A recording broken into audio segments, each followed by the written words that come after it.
بسم اللہ الرحمن الرحیم۔ یہ سن یکم ہجری کے بعد کا زمانہ ہے۔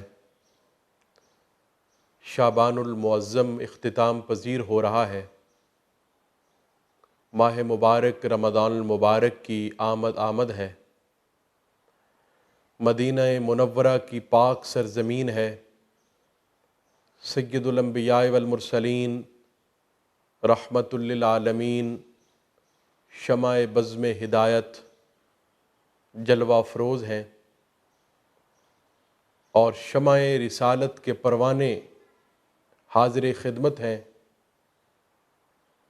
سید الانبیاء والمرسلین مصطفیٰ جان رحمت صلی اللہ علیہ وسلم نے ارشاد فرمایا، یا ایھا الناس قد اظلکم شہر عظیم شہر مبارک، اے لوگو ایک عظمت والا برکت والا مہینہ سایہ فگن ہو رہا ہے۔ فیہ لیلۃ خیر من الف شہر، اس میں ایک رات ہے جو ہزاروں مہینوں سے افضل ہے۔ جعل اللہ صیامہ فریضۃ، اللہ تعالیٰ نے اس کے روزوں کو فرض فرمایا ہے۔ وقیام لیلہ تطوعا، اور اس کی راتوں کو قیام کرنا، عبادت کرنا، یہ تطوع ہے، نفل ہے، باعث اجر و ثواب ہے۔ اور اس مہینے میں جو ایک نیکی کرے گا، عام مہینوں میں فرض ادا کرنے جتنا اسے ثواب عطا کیا جائے گا، اور جو اس مہینے میں ایک فرض ادا کرے گا اسے عام مہینوں میں 70 فرض ادا کرنے جتنا اجر و ثواب عطا کیا جائے گا۔ یہ مہینہ صبر کا مہینہ ہے، صبر کی جزا جنت ہے۔ یہ مہینہ ایک دوسرے کے ساتھ ہمدردی کرنے کا مہینہ ہے۔ اس مہینے میں مومن کا رزق بڑھا دیا جاتا ہے۔ اس مہینے میں جو روزے دار کو افطار کرائے گا اس کی بخشش اور عتق من النار کا سما ہو جائے گا، اور جتنا ثواب روزے دار کو مل رہا ہے اتنا ہی ثواب روزہ افطار کرانے والے کو بھی عطا کیا جائے گا۔ لیکن روزے دار کے ثواب میں بھی کوئی کمی واقع نہیں ہوگی۔ کچھ صحابہ کرام رضوان اللہ علیہم اجمعین عرض گزار ہوئے، یا رسول اللہ صلی اللہ علیہ وسلم، ہم میں یہ استطاعت نہیں ہے کہ ہم افطاری کا اہتمام کر سکیں۔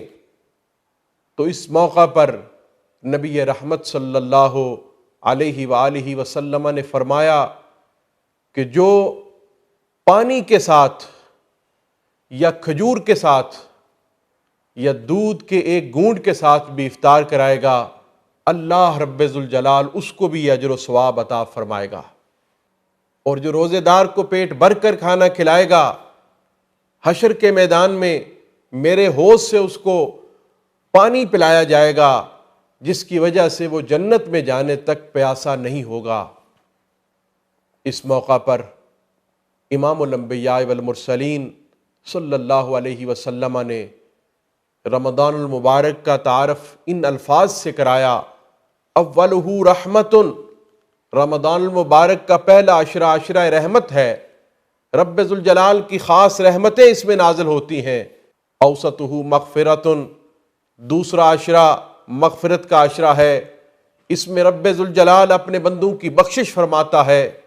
وآخرہ عتق من النار، تیسرا عشرہ جو ہے یہ عتق من النار کا عشرہ ہے، اس میں رب ذوالجلال اپنے بندوں کو جہنم سے آزاد کرنے کا اعلان فرماتا ہے۔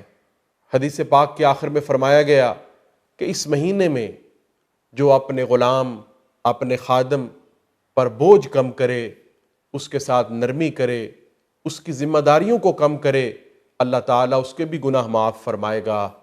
اللہ رب ذوالجلال کے حضور دعا ہے رمضان المبارک کے روزے رکھنے کی توفیق مل جائے، تراویح پڑھنے کی توفیق مل جائے، قرآن پاک کی تلاوت کثرت سے کرنے کی توفیق مل جائے، صدقات و خیرات کرنے کی توفیق مل جائے، اس مہینے کی عبادات آسن طریقہ سے انجام دینے کی توفیق مل جائے۔